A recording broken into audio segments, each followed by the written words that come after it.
বিসমিল্লাহির রহমানির রহিম।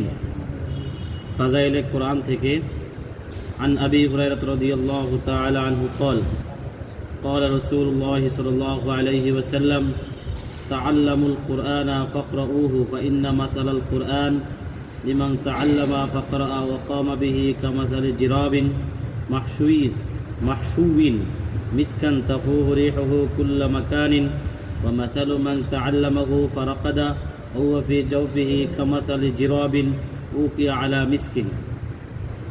हज़रत अबू हुरैरा रज़ियल्लाहु ताला अन्हु ने हुज़ूर अक़दस सल्लल्लाहु अलैहि वसल्लम का इरशाद नक़ल किया है कि कुरान शरीफ को सीखो फिर उसको पढ़ो, इसलिए कि जो शख्स कुरान शरीफ सीखता है और पढ़ता है और तहज्जुद में उसको पढ़ता रहता है, उसकी मिसाल उस थली की सी है जो मश्क से भरी हुई हो कि उसकी खुशबू तमाम मकान में फैलाती है। और जिस शख्स ने सीखा और फिर सो गया, उसकी मिसाल उस मश्क की थैले की है जिसका मुँह बंद कर दिया गया हो। हज़रत अबू हुरैरा রাদিয়াল্লাহু তাআলা আনহু থেকে বর্ণিত, হুজুর সাল্লাল্লাহু আলাইহি ওয়াসাল্লাম ইরশাদ ফরমাইয়াছেন, তোমরা কোরআন শিক্ষা করো অতঃপর উহা তেলাওয়াত করো। কেননা যে ব্যক্তি কোরআন শিক্ষা করে ও তেলাওয়াত করে এবং তাহাজ্জুদ নামাজে পড়িতে থাকে, তাহার দৃষ্টান্ত ওই থলির মতো যাহা মেশকের দ্বারা ভরপুর, উহার খুশবু সর্বত্র ছড়িয়া পড়ে।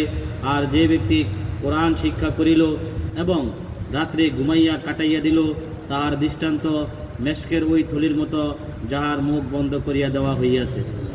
অর্থাৎ যে ব্যক্তি কোরআনে পাক শিক্ষা করিল এবং উহার যত্ন করিল, রাত্রের নামাজে তেলাওয়াত করিল, তাহার দৃষ্টান্ত সেই মেশকের পাত্রের মতো যাহার মুখ খোলা রহিয়াছে এবং খুশবুতে সারা ঘর মোহিত হয়।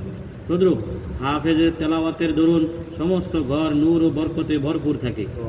আর যদি হাফেজ রাতে ঘুমাইয়া থাকে বা গাফলতির কারণে তেলাওয়াত না করে তবুও তাহার অন্তরে যে কালামে পাক রহিয়াছে উহা সর্বাবস্থায় মেশক, এই গাফলতির কারণে ক্ষতি হইল এই, অন্যান্য লোকেরা উহার বরকত হইতে মাহরুম রহিল, কিন্তু তাহার অন্তর তো এই মেশককে নিজের ভিতরে ধারণ করিয়া রাখিয়াছে।